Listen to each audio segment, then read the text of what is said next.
করেছেন। আমাদের মাননীয় পুলিশ কমিশনার স্যার এসেছেন, আমাদের বাংলার মাননীয় সেনাবাহিনী প্রধান স্যার এসেছিলেন, এয়ারফোর্সের চিফের দায়িত্বে যিনি এসেছেন তিনি এসেছিলেন। আমাদের অন্যান্য যেগুলো ট্রাফিক থেকে শুরু করে ক্রাইম এবং অন্যান্য যেগুলো সিনিয়র অফিসার রয়েছেন, আমাদের এপিবিএনের চিফ স্যার এসেছিলেন, তার অনেক ফোর্স নিয়ে এসেছেন। আমাদের সকল লোক আমাদের এসেছেন, তারা ইনস্ট্রাকশন দিয়েছেন। পুলিশ হেডকোয়ার্টার্স থেকে আইজিপি স্যার বিভিন্ন ইনস্ট্রাকশন দিয়েছেন, সেগুলো আমরা ফলো করেছি। অন্যান্য যে পুলিশ হেডকোয়ার্টার্সের অন্যান্য ছাড়ারা যারা সিনিয়র তারাও অনেক ইনস্ট্রাকশন দিয়েছেন যাতে আমাদের কাজটা সুশৃঙ্খল থাকে। উৎসুক জনতার এখানে ব্যাপক ভিড় ছিল হসপিটালগুলোতে, এবং আমরা যেভাবে বলেছি জনতাও আমাদের হেল্প করেছে। কোনো বিশৃঙ্খলা বা কোনো বিশৃঙ্খল আচরণ হয়নি, শৃঙ্খলাপূর্ণ ছিল সব কিছু মিলিয়ে উদ্ধার কাজটা খুব ভালো হয়েছে এবং দ্রুত হয়েছে। ঘটনা যেটা মর্মান্তিক ঘটনা সেটা তো ঘটেছে, আর আমরা গার্জিয়ানদেরকেও সর্বাত্মক হেল্প করছি সমস্ত তথ্য দিয়ে।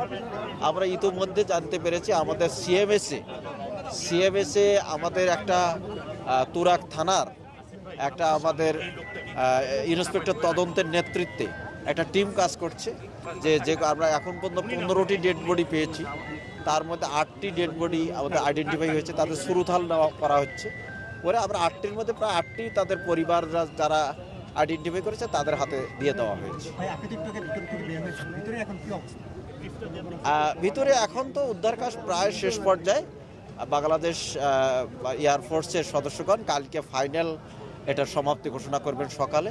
আমাদের সিআইডির টিম ওখানে কাজ করছে, আমাদেরও পুলিশের এক প্লাটুন ফোর্স ওখানে আছে ভেতরের নিরাপত্তার জন্য, বাইরে এক প্লাটুন আছে, এখানে 2 প্লাটুন আছে, আরও 40 জন ফোর্স আমাদের রয়েছে। আমাদের 6টি থানার সকল ফোর্স এবং অফিসার আমি এই কাজে আজকে ডিপ্লয় করেছি। তো সব কিছু মিলিয়ে আমাদের আমি মনে করি আপনারাও সহযোগিতা করেছেন এবং খুবই সুশৃঙ্খলভাবে উদ্ধার কাজটা সম্পন্ন হতে যাচ্ছে। আর কতক্ষণ লাগবে শেষ হতে? না, আমরা এই ধরনের কোনো কিছু পাইনি, আমরা বডি পেয়েছি, যারা বডিগুলোই আমরা রেস্কিউ করেছি এবং তারা হসপিটালে যারা আহত রয়েছে তারা হসপিটালে সুচিকিৎসা হয়েছে। আপনারা তো যারা মাননীয় চিফ অ্যাডভাইজার মহোদয় স্যার পরিদর্শন করেছেন, তিনি আগামীকাল জাতীয় শোক দিবস ঘোষণা করা হয়েছে এবং আমরা খুবই মর্মান্তিক ঘটনা এটা একটা, বাট এটাতে একটা অ্যাক্সিডেন্ট হয়েছে। আমরা দোয়া করি সকলে যারা আহত রয়েছে তাদের দ্রুত আরোগ্য লাভ করুক, যারা নিহত হয়েছে তারা আল্লাহ তাআলা যেন সকলকে বেহেশতে নসিব করেন।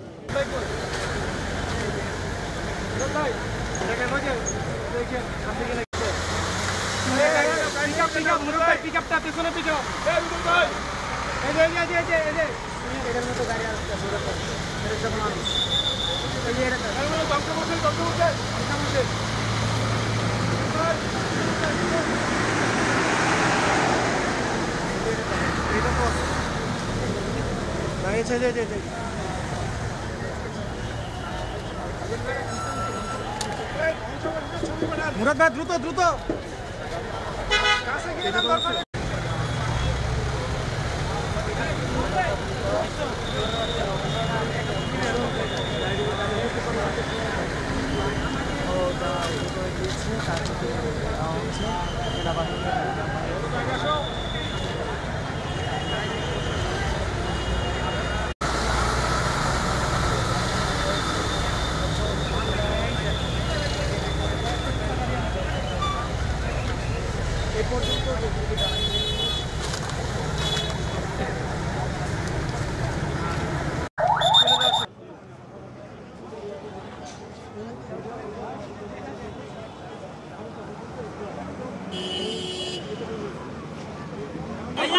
আমাদের মাইলস্টোন স্কুল অ্যান্ড কলেজের দিয়াবাড়ি উত্তর শাখার দোতলা স্কুল ভবনে ক্র্যাশ ল্যান্ডিং করেছে।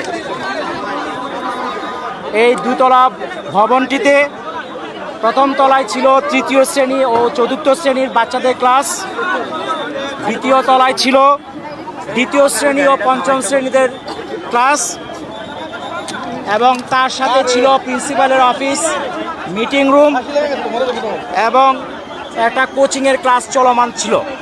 তবে ওই ক্র্যাশ ল্যান্ডিং যখন হয় তখন স্কুল ছুটি হয়ে গিয়েছিল এবং ওই সময় যে জায়গায় টিচার্স রুমের সাথে যে ল্যান্ডিংটা হয় আঘাত করে ওই জায়গায় বাচ্চা কাচ্চারা জড়ো হয়েছিল এবং তাদের সাথে হয়তো কিছু অভিভাবকও ছিল। আমরা fire service and civil defence crash landing হয়েছে আনুমানিক 1টার দিকে, 1:08-এর মধ্যে আমরা খবর পাই এবং আমাদের 1:22-এর মধ্যে দ্রুত আমাদের এখানে ইউনিট পৌঁছে যায় এবং উদ্ধার কার্যক্রম শুরু করে। আমাদের মোট 9টা ইউনিট এখানে কার্যক্রম করেছে। বর্তমানে আগুন সম্পূর্ণ নির্বাপন অবস্থায় আছে এবং আমরা উদ্ধার কার্যক্রম চালাচ্ছি। উদ্ধার কার্যক্রম একটু আগে আপনারা দেখেছেন, ক্রেন নিয়ে যাওয়া হয়েছে এয়ারক্রাফটের পিছনের যে ফিউজিলাস বলে ওই অংশটাকে টেনে বের করার জন্য। ওটা বের করার পর ফাইনালি সার্চ করলে আর কোনো আছে কিনা সেটা আমরা জানতে পারবো। এখন পর্যন্ত আমাদের 6টা অ্যাম্বুলেন্স ছাড়াও আশেপাশে অনেক অ্যাম্বুলেন্স ব্যবহৃত হয়েছে এবং ঢাকার বিশেষ করে সিএমএইচ, ঢাকা মেডিকেল কলেজের বার্ন ইউনিট এবং বাংলাদেশ মেডিকেলেও অনেককে আহত অবস্থায় নিয়ে যাওয়া হয়েছে বিভিন্নভাবে। আমাদের হিসাব অনুযায়ী এখন পর্যন্ত আমরা 19 জনের ডেড বডি উদ্ধার করেছি এবং তারা বিভিন্ন হাসপাতালে আছে। এগুলি হিসাবটা চলমান আছে যেহেতু দ্রুত উদ্ধার করে পাঠানো হয়েছে। এখানে সেনাবাহিনী এবং আমাদের ফায়ার সার্ভিস এবং অন্যান্য পুলিশ সবাই মিলে আমাদের সহযোগিতা করেছে এবং র্যাবও এখানে উপস্থিত ছিল। আমাদের উদ্ধার কাজ চলমান আছে এবং আশা করছি এটা খুব শীঘ্রই শেষ হয়ে যাবে, বলে আমরা টোটাল ক্ষয়ক্ষতির ফিগারটা আপনাদেরকে বলতে পারবো। আহত আমাদের দুর্ঘটনার বিষয়ে আপনার কাছে সবশেষ আর কি আপডেট আছে সব মিলিয়ে জানতে চাই। এখন পর্যন্ত দিয়াবাড়িতে যে বিমানটি বিধ্বস্ত হওয়ার ঘটনাটি ঘটেছে এখন পর্যন্ত উদ্ধার তৎপরতা চলছে। আর বিমানটি যেহেতু 3তলা একটি স্কুল ভবনের ভিতরে প্রবেশ করেছে বা বিধ্বস্ত হয়েছে, বিমানটি কেটে কেটে মূলত বের করা হচ্ছে। আর একটি ভারী যন্ত্রাংশ বা ক্রেনের মাধ্যমে হচ্ছে বিমানটি কেটে বের করা হচ্ছে। সেই সাথে আমরা দেখেছি যে ট্রাকও উঠানো হচ্ছে।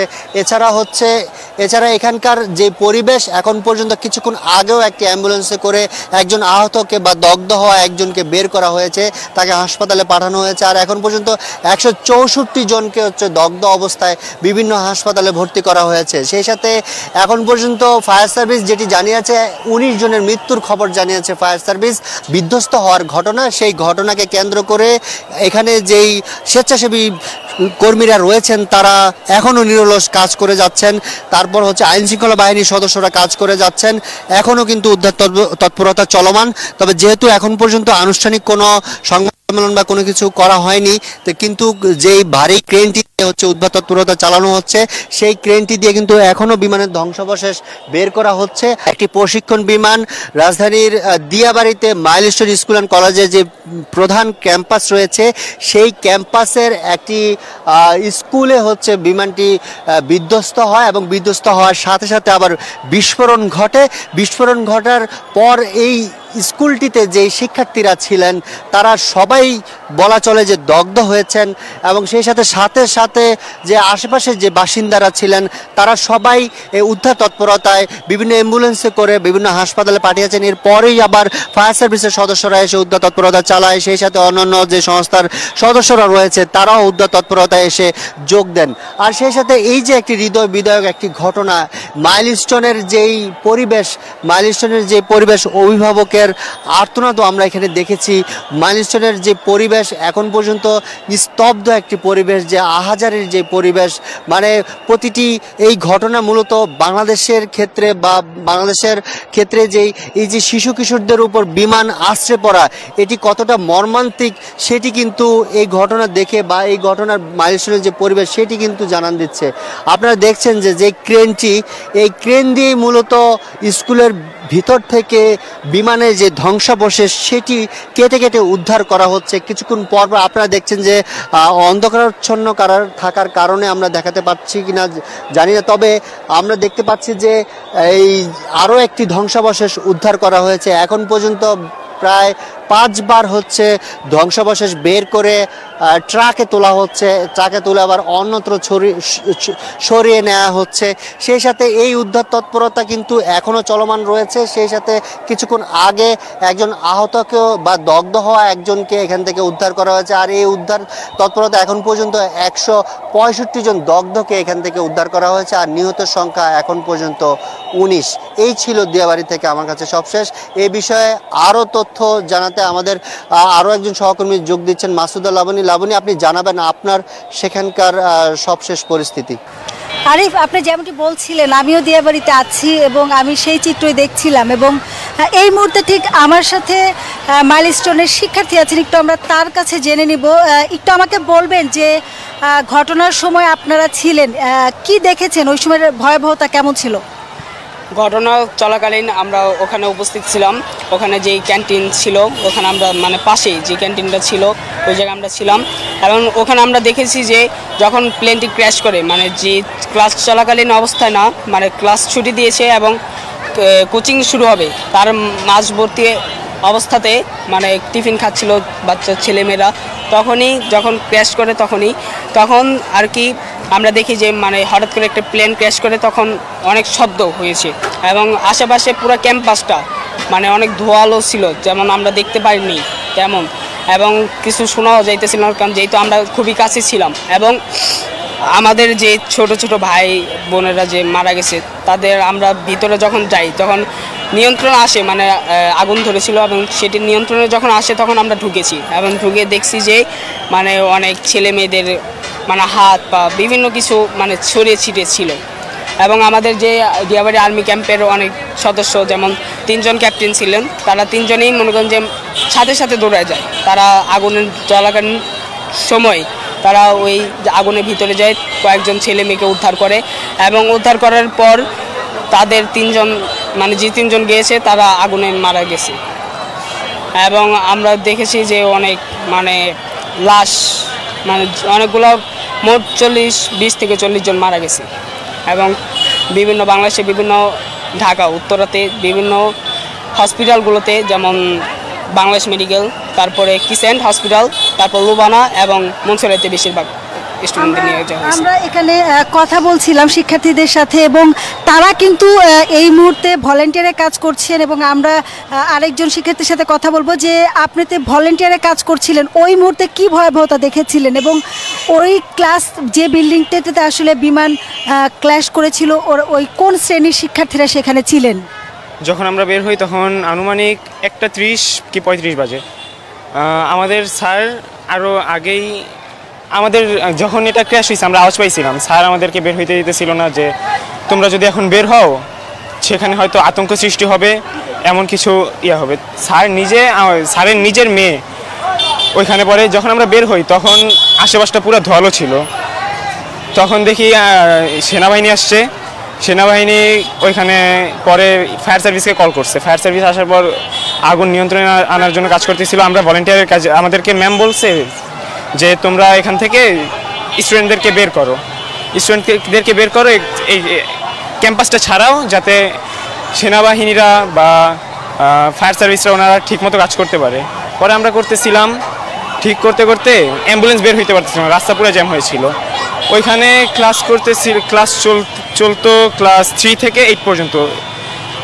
ওরা সব বাচ্চা ওরা তো কিছু বুঝেও না যে কোন দিক দিয়ে বাঁচবে।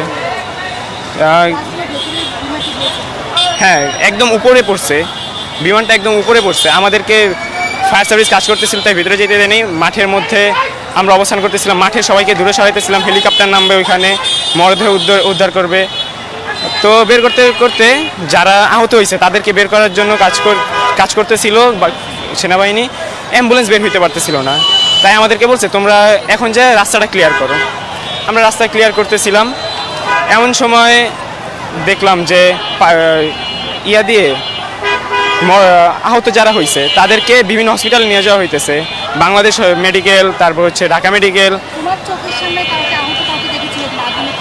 অনেককে দেখছি, কারো গলা ছিল না, হাত পা ছিল না, এমনও দেখছি যে দেহের উপরের সাইড নাই, নিচের টুক আছে। অনেক ভয়াবহ মরদেহগুলো দেখছি। শুনছিলাম যে ভয়াবহ যে দৃশ্য এবং বাংলাদেশে আসলে এরকম একটি ভয়াবহ দৃশ্যর সাক্ষী যে যারা ছিলেন আর শিক্ষার্থীরা কিন্তু এখনও ভলান্টিয়ারে কাজ করছেন, আমাদের সাথে যুক্ত হয়েছিলেন। তো আমাদের আরেকজন সহকর্মী আছেন জুবায়ের সানি, তার কাছে যাব। সানি, আপনি ঠিক এখন কোথায় আছেন? সবশেষ আপনার সাথে আমি যখন সরাসরি সম্প্রচারে যুক্ত ছিলাম আপনি সম্ভবত হাসপাতালে ছিলেন, এখন ঠিক কোথায় আছেন? সেখানকার সবশেষ কি অবস্থা দেখছেন? আপনার কাছে সবশেষ কি তথ্য আছে? ধন্যবাদ লাবণী। আমি এই মুহূর্তে রয়েছি উত্তরা আধুনিক মেডিকেল কলেজ হাসপাতাল যেটি সেখানে, এবং সবচেয়ে বেশি আহতদের কিন্তু এই হাসপাতালে নিয়ে আসা হয়েছিল 135 জনকে, এবং সেই 135 জনের মধ্যে কিন্তু বেশিরভাগকেই এখান থেকে পাঠিয়ে দেওয়া হয়েছে জাতীয় বার্ন ইনস্টিটিউটে। এবং দেখতে পাচ্ছেন যে প্রচুর মানুষ কিন্তু এখানে জড়ো হয়েছেন, এবং এখানে এখন পর্যন্ত 23 জন ভর্তি রয়েছেন, যেটি বলা হচ্ছে হাসপাতালের কর্তৃপক্ষের পক্ষ থেকে যে সেই সংখ্যা যে 23 জন ভর্তি রয়েছেন তাদের আসলে খুব বেশি ঝুঁকিপূর্ণ কেউ নেই, কিন্তু তারা মানসিক ট্রমার মধ্যে রয়েছেন। কিন্তু বাকি যারা বার্ন ইনস্টিটিউটে পাঠানো হয়েছে তাদের মধ্যে কিন্তু সর্বোচ্চ 90% দগ্ধ রয়েছেন। সেক্ষেত্রে ঝুঁকি আসলে অনেকটাই বাড়বে। পুলিশের পক্ষ থেকে আমরা দেখছি বা আইনশৃঙ্খলা বাহিনীর পক্ষ থেকে এখানে চেষ্টা করা হচ্ছে যেন উৎসুক মানুষ আসলে ভিড় না করেন, কিন্তু যে এখনও এখানে যারা রয়েছে তাদের কিন্তু মধ্যে কিন্তু অনেকের রক্তের স্বল্পতা রয়েছে, সে কারণে রক্তদানের জন্য আসলে অনুরোধ জানানো হচ্ছে। একই সঙ্গে যারা বার্ন ইনস্টিটিউটে রয়েছে তাদেরকেও বলা হচ্ছে যেন তারা রক্ত দিয়ে আসলে তাদেরকে সহযোগিতা করার জন্য। কিন্তু এখানে আসলে যেটি আমি বলি যে উত্তরা আধুনিক হাসপাতালে কিন্তু এখন কোনো ধরনের ক্রিটিক্যাল যে আমরা পেশেন্ট যেটাকে বলি যে ঝুঁকিপূর্ণ রোগী সেটি আসলে নেই। এখানে যারা ঝুঁকিপূর্ণ ছিল তাদেরকে কিন্তু বেশিরভাগকেই কিন্তু বার্ন ইনস্টিটিউটে পাঠিয়ে দেওয়া হয়েছে। সেক্ষেত্রে বারবার এখান থেকে বলা হচ্ছে যে এখানে ভিড় না করার জন্য, কারণ এখানে 23 জনের মতো যারা রয়েছে তারা কম ঝুঁকিপূর্ণ, কিন্তু তাদের মধ্যে কিন্তু মানসিক ট্রমা রয়েছে। এবং সরকারের পক্ষ থেকে কিন্তু বলা হচ্ছে যে যারা চিকিৎসাধীন রয়েছে তাদেরকে সর্বোচ্চ লেভেলের চিকিৎসা দেওয়া হবে, প্রয়োজনে তাদেরকে বিদেশে পাঠানো হবে। আমাদের সহকর্মী রিশাদ রয়েছেন জাতীয় বার্ন ইনস্টিটিউটে। রিশাদ, বার্ন ইনস্টিটিউটে সবচেয়ে বেশি ঝুঁকিপূর্ণ রোগী ভর্তি রয়েছে, সেখানকার কি অবস্থা, ডাক্তাররা কি বলছে জানাবেন? আপনাকে ধন্যবাদ। আমি এই মুহূর্তে অবস্থান করছি জাতীয় বার্ন অ্যান্ড প্লাস্টিক সার্জারি ইনস্টিটিউটের সামনে। আপনি যথার্থ বলেছেন যে এখনো পর্যন্ত আপনার ওখান থেকে যেই রোগীগুলোকে গুরুতর মনে হয়েছে সেই রোগীগুলোকে কিন্তু অ্যাম্বুলেন্সে করে এই জাতীয় বার্ন অ্যান্ড প্লাস্টিক সার্জারি ইনস্টিটিউটে আনা হয়েছে, এবং এখনো পর্যন্ত কিছুক্ষণ পরপরই আমরা দেখতে পেয়েছি ঢাকা শহরের বিভিন্ন হাসপাতাল, কুর্মিটোলা সহ যেসব হাসপাতালগুলোতে এই বিমান বিধ্বস্তের ঘটনায় যারা হতাহত হয়েছেন তাদের মধ্যে যারা গুরুতর তাদেরকে খুব দ্রুত সময়ের মধ্যে কিন্তু হাসপাতালে নিয়ে আসা হচ্ছে, এবং এখানে নিয়ে এসে কিন্তু সরাসরি ইমার্জেন্সিতে চিকিৎসার ব্যবস্থা করা হচ্ছে। এবং জরুরি বিভাগের সামনেও কিন্তু ব্যাপক ভিড় ছিল, যেমনটি দেখতে পাচ্ছেন মানুষের ব্যাপক উপস্থিতি, এবং কেউ এসেছেন স্বজনের খোঁজে, কেউ বা এসেছেন রক্ত দিতে। তবে তারপরেও আসলে হাসপাতালের ভেতরে সংক্রমণজনিত যেন কোনো ধরনের জটিলতার সৃষ্টি না হয় সেজন্য কিন্তু সবাইকে হাসপাতালের বাইরে রাখা হয়েছে। এখন পর্যন্ত এই হাসপাতালে সর্বশেষ যে তথ্য আমাদের কাছে ছিল সেখানে 70 জন এই হাসপাতালে ভর্তি হয়েছিলেন, তার মধ্যে 48 জনকে এই হাসপাতালে ভর্তি করা হয়েছে এবং তারা ভর্তি অবস্থায় রয়েছেন, এবং এদের ভিতরে বেশিরভাগই কিন্তু শিশু এবং বেশিরভাগের অবস্থা কিন্তু গুরুতর। এছাড়াও কিন্তু এখানে এসেছিল, বিশেষ করে এই জায়গাটা এসেছিল রাজনৈতিক নেতৃবৃন্দরা এসেছিলেন, এবং তারাও কিন্তু রোগীদের সঙ্গে দেখা করেছেন এবং রোগীদের খোঁজ খবর নিয়েছেন। স্বাস্থ্য বিভাগের কাছ থেকে বলা হয়েছে, স্বাস্থ্য বিভাগের পক্ষ থেকে বলা হয়েছে যে এই ধরনের রোগীর চিকিৎসার ক্ষেত্রে কোনো ধরনের অবহেলা গ্রহণযোগ্য হবে না এবং তাদেরকে সর্বোচ্চ সেবাটুকু দিতে হবে। এবং সেই সঙ্গে সকাল থেকে, অর্থাৎ বিশেষ করে দুপুরের পর থেকেই আসলে যেই ধরনের পরিস্থিতি তৈরি হয়েছিল সেই পরিস্থিতির পর কিন্তু আসলে এক হৃদয় বিদারক পরিস্থিতির সৃষ্টি হয়। মুহুর্মুহু ভারী হয়ে ওঠে এই বার্ন ইনস্টিটিউটের আকাশ, এবং স্বজনদের আহাজারি নিয়ে যে পরিস্থিতি তৈরি হয়েছিল সেই সংক্রান্ত একটি প্রতিবেদন আমরা এখন দেখে আসবো। প্রেস সচিব এসেছেন, স্বাস্থ্য উপদেষ্টা এসেছেন এবং স্বাস্থ্য সেবা সংশ্লিষ্ট অনেকেই এখানে এসেছেন এবং হাসপাতালের পরিচালক, স্বাস্থ্য অধিদপ্তরের মহাপরিচালক অনেকেই এখানে রয়েছেন এবং তারা আসলে রোগীদের খোঁজ খবর নিচ্ছেন এবং যেসব রোগী এসেছেন তাদের ভিতরে আসলে ঠিক কতজনের শ্বাসনালী কতজনকে আসলে ঠিক আইসিইউতে নেওয়া হয়েছে সে বিষয়ে জানা যায়নি এখন পর্যন্ত। তবে যখন আনুষ্ঠানিক ব্রিফিং হবে তখন আসলে সে বিষয়ে বিস্তারিত জানা যাবে। চলে যাচ্ছি আমাদের সহকর্মী সানের কাছে, তিনি আছেন ঘটনাস্থলে। সানি,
পাগল আছে এইখানে আইন শৃঙ্খলা বাহিনী ভিতরে একা বাহিরে এই বালটা ভিতরে আছে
হাসপাতাল চিকিৎসা করে ওখান থেকে আবার রেফার করে দিতে আসে সিএমএস ওখান কাছে তো ওখান থেকে রেফার কইরা সিএমএস যেগুলো দেখতে তাদেরকে তাও ক্লিয়ার করে বলতে চায় নাই।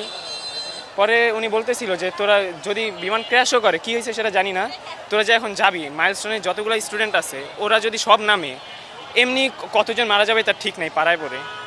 আর আমারও তো স্যারের মেয়েও ওইখানে পড়ে, আমার মেয়ে ওইখানে, আমার মেয়ের জীবনের রিস্ক, আমি যাইতেছি না, তোদের কেমনে ছাড়ি। তারপর কল আসার পর হয়তো ভাইস প্রিন্সিপাল বা ডিরেক্টর স্যার কল দিছিল, উনি 1:30-এর দিকে আমাদেরকে ছাড়ছে। আমরা নামলাম, নামার পর আশেপাশে দেখলাম ফায়ার সার্ভিসের ইউনিট আসছে, আগুন নিভানোর কাজ করতেছিল। তো আমাদেরকে বলা হয়েছে যে ক্যাম্পাসটা ক্লিয়ার করো, সবাইকে ক্যাম্পাস থেকে বের করো। মাঠে হেলিকপ্টার নামলো, হেলিকপ্টার দিয়ে ফার্স্টেই পাইলটকে উদ্ধার করা হয়। তারপর নিহত যারা হয়েছে অনেক শিশু, ব্যাগে করে বস্তায় করে নিয়ে যাওয়া হইতেছিল। তারপর আমরা ক্লিয়ার করতেছিলাম, হঠাৎ করে ক্লিয়ার করার সময় দেখি একটা ছেলে বসে আছে। ছেলেটা ক্লাস 4-এ পড়ে হয়তো। ওকে জিজ্ঞেস করলাম, ওর এখানে পায়ের হাঁটুর এখানে রক্ত লেগেছিল। ওকে জিজ্ঞেস করছি কী হয়েছে, তোমার কি পা পুড়ে গেছে বা কেটে গেছে? ও বলছে না। ও অনেক ঘাবড়ে ছিল, তোতলাইতেছিল কথা বলতে। ওকে জিজ্ঞেস করছি, ও বলে একটা বুয়া ছিল, উনি পুড়ে গেছিল, উনি ধরে আসতেছিল, আগুন ছিল ওনার শরীরে, ধরে আইসা আমাকে জড়ায় মানে ধরছে, আমাকে বাঁচাইতে বলতেছিল। তখন আমি ভয় পেয়ে ওইখান থেকে দৌড় দিয়েছি, তখন ওনার ব্লাড লাগছে। তারপর ওকে প্রিপারেটরি স্কুলে নিয়ে একটা রুমে বসাইলাম, ওইখানে পানি খাওয়াইলাম।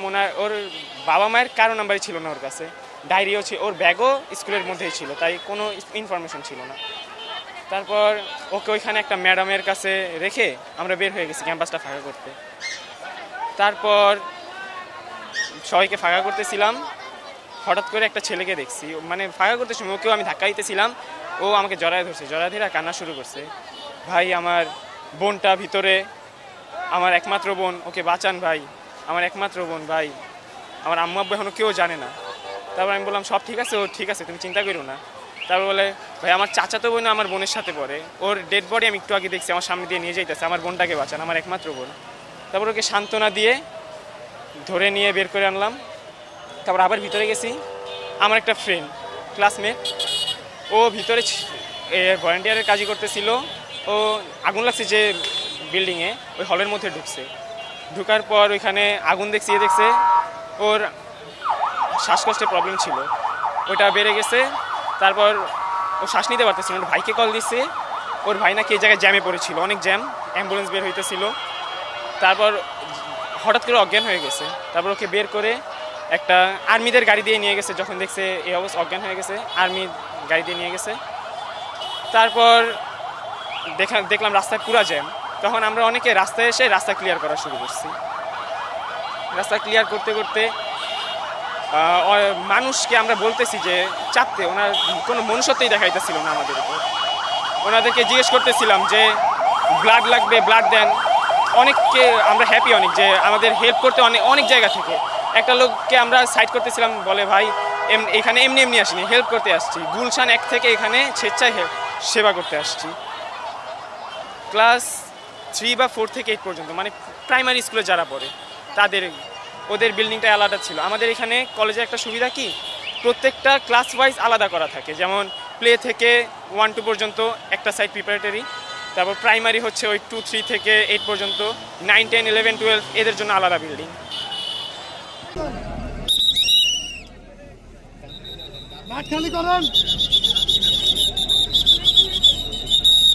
আমি বলি জাস্ট 100 গজ।